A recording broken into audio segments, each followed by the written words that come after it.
Assalamualaikum warahmatullahi wabarakatuh. Waalaikumsalam warahmatullahi wabarakatuh. Alhamdulillah, seperti biasa Podcast Spread Indonesia hadir di tengah-tengah Brighters lewat Kurma Kupasan Risalah Ramadan. Dan Brighters tentunya sebagai salam jumpa kami, saya Sam Sumantri ditemani oleh Ustadz Usman yang sudah hadir ingin menyampaikan selamat menunaikan ibadah puasa. Mudah-mudahan ibadah puasanya diterima oleh Allah Subhanahu wa taala. Yang pasti adalah Brighters harus menjaga kesehatan. Itu yang utama ya Pak Ustadz ya. Betul. Alhamdulillah. Dan Brighters, satu hal yang ingin kita bicarakan, kita bicarakan di kupasan Risalah Ramadan hari ini enteng-enteng aja sebenarnya, nggak begitu berat, ya kan?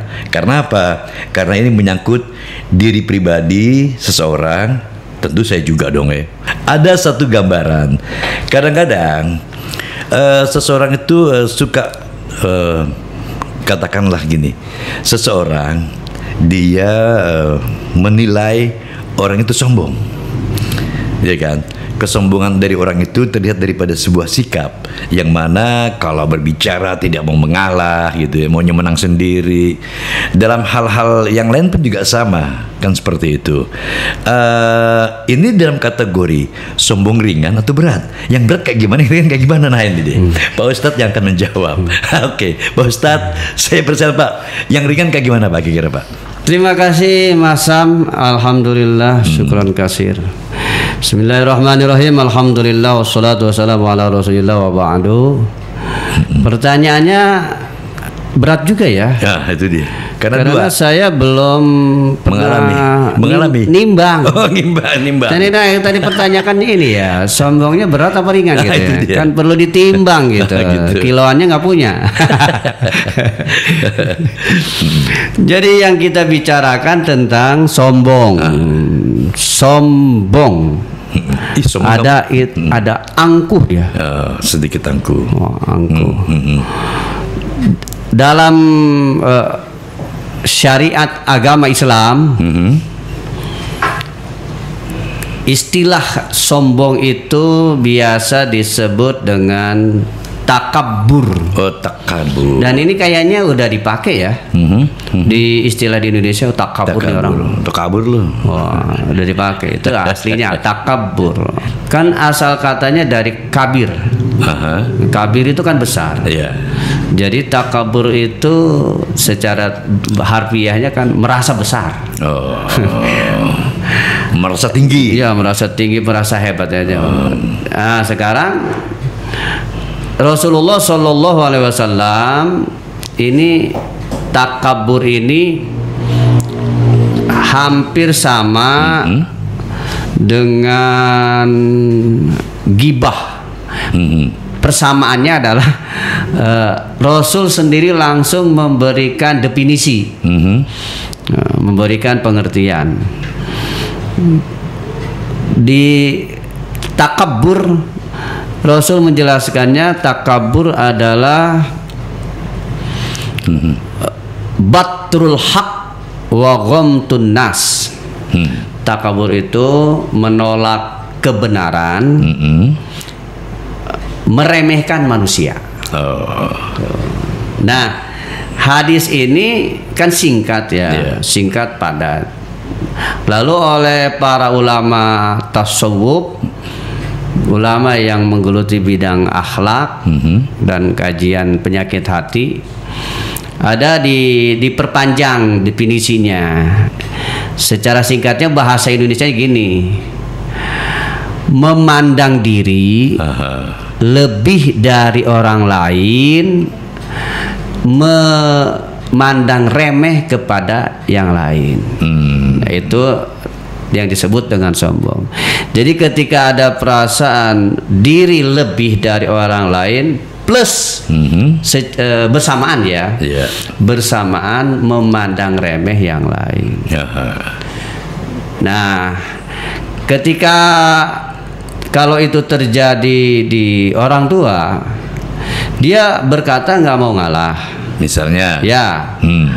Karena pada saat dia berkata, dia memandang dirinya saya adalah lebih tua. Nah, lebih tua, lebih segala-galanya kan dari orang tua lu nih. Nah gitu, ya, gue orang tua lu nih gitu. Lalu si anak, karena memang namanya juga anak, lalu dipandang sebelah mata, seolah-olah si anak itu nggak berhak untuk mengutarakan apa maunya.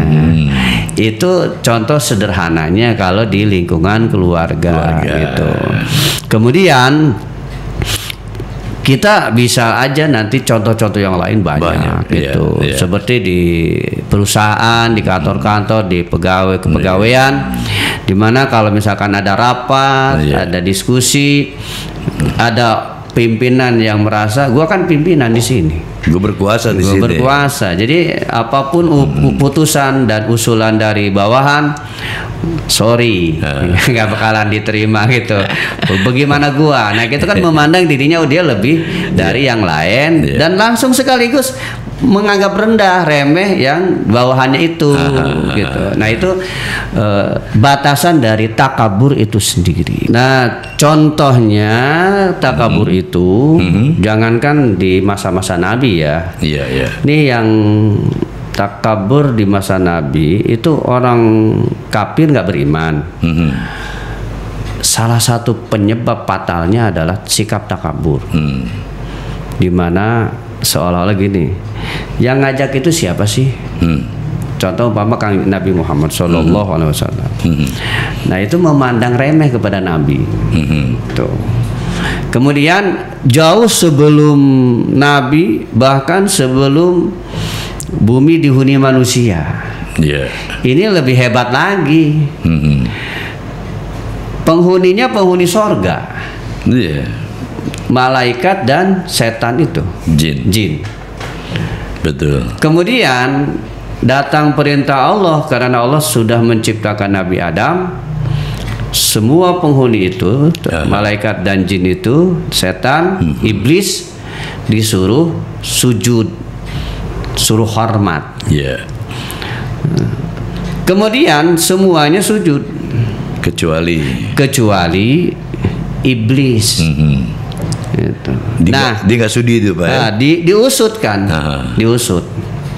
ditanya kenapa iblis itu nggak mau sujud kepada Nabi Adam. Jawabannya ini memberikan jawaban kejujuran. Ana khairum minhu khalaqtani min tin. Khalaqtahu min tin wa khalaqtani min nar. Saya khairum minhu. Saya lebih bagus dong dari Adam. Khalaqtahu min tin. Nabi Adam itu dibikin dari tanah. Wa khalaqtani min nar. Saya dibikin dari api. Lah kalau tanah sama api ya bagus-bagusan api. Makanya di Quran disebut aba wastakbaro, pembangkang dan sombong.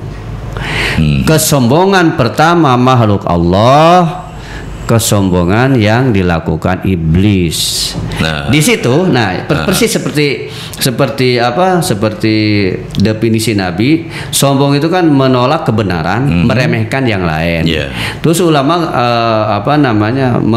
definisinya diperpanjang.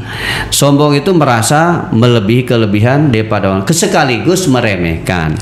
Itu yang dipraktekkan oleh iblis.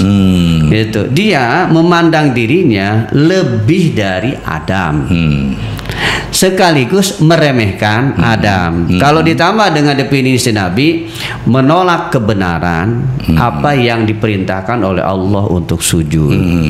Itu kesombongan pertama, dan kita catat. Pertama itu dilakukan di sorga. Di sorga lah gitu ya. Sorga ya. Yang udah nyata-nyata enak-enak di sorga. keluar diusir, kan gitu, diusir dari surga karena sombong.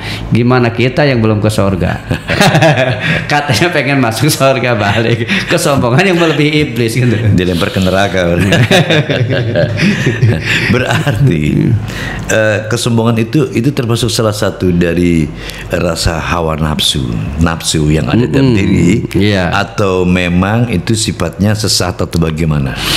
Itu yang disebut para pakar menyebutnya memang awal-awalnya ya kesombongan, merasa hebat, ngeremehin yang lain, itu kan awalnya karakter juga. Tetapi karakter itu kan manusia diciptakan dua kan masalahnya, nafsu dan akal. Jadi manusia itu jangan salah, bukan murni akal doang, tapi ada nafsunya. Nah, nafsu ini yang di bawahnya adalah sifat-sifat jelek itu tadi. Gitu. Mana yang lebih dominan tergantung ilmu yang ininya. Jadi kesombongan itu pada mulanya memang bawaan, gitu, nafsu ya. Kemudian lalu diperbesar, diperkuat sehingga menjadi besar tingkat kesombongannya, karena memang faktor setan, faktor nafsu, dan faktor kebodohan. Timbullah nanti menjadi sebuah karakter yang asli dari manusia itu sendiri. Itu kesombongan gitu. Ada yang menjadi satu senjata. Apa yang harus kita punya di sini? Ya. Tadi jangan disalahpahami, karakter itu, bawaan itu memang asalnya ada. Dalam tanda petik manusia diberi potensi nafsu. Tanda petiknya, nafsu di sana di antaranya adalah kesombongan itu sendiri.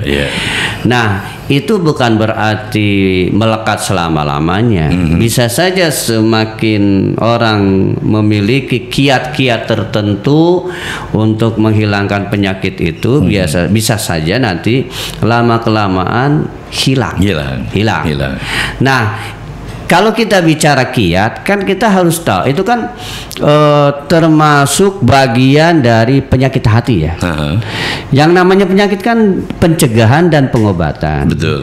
Diagnosanya yang namanya pengobatan, cari dong penyebabnya. Nah, kenapa bisa begini? Nah, ini penyebabnya. Berarti diri kita dulu kita cari itu. Iya, cari penyebabnya. Nah, kalau kita mau nyari penyebabnya, itu jujur, gak mau kita harus dengan ilmu agama. Nanti ada penjelasan ulama yang sangat detil. Apalagi kalau kita baca kitab Ihya karangan Imam Ghazali, itu ada bab khusus tentang takabur, ada di kitab-kitab yang tasawuf yang lain. Intinya, kalau kita merujuk kepada ilmu, penyebabnya adalah gila pujian. Itu bisa kategori ria, gila pujian. Berarti mendekati itu sebenarnya tuh. Iya, masih saudara tuh ya. Saling berkait. Oh, saling terkait. Saling berkait. Bukan gitu. adik kakak bukan? Ya, bukan gitu. Saling berkait, gila pujian. Kemudian yang keduanya, sombong itu penyebabnya adalah mengikuti bisikan setan. Jadi kalau ada orang ngenasehatin, orang sombong kan nggak mau nerima. Masuk bank kanan ke bank kiri. Jangan didengerin. Siapa lu? Siapa gua kan gitu. Bisikan kan. Setan memang begitu gitu. Kemudian nggak sadar ya.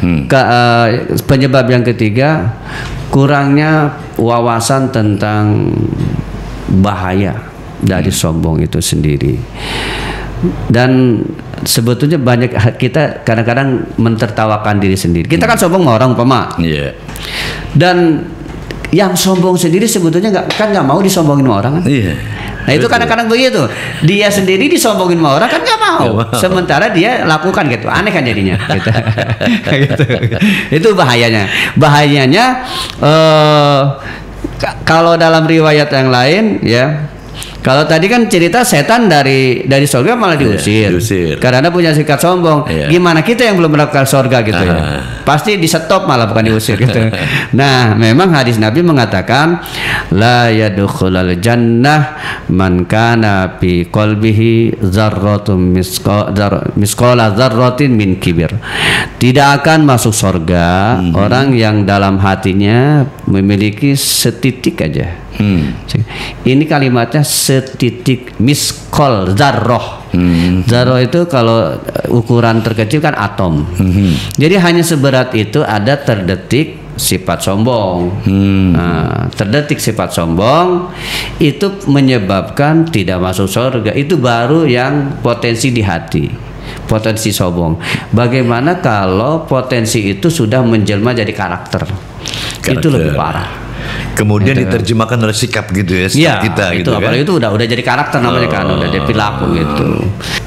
Brothers, waktu sepertinya sudah mencukupi kita untuk ngobrol-ngobrol nih di Kurma Kupasan Risalah Ramadan dengan Pak Ustadz Usman. Kita akan berjumpa kembali di waktu yang sama. Dan saya Sam Sumantri bersama Ustadz Usman Ibnu Amir pamit mundur. Assalamualaikum warahmatullahi wabarakatuh.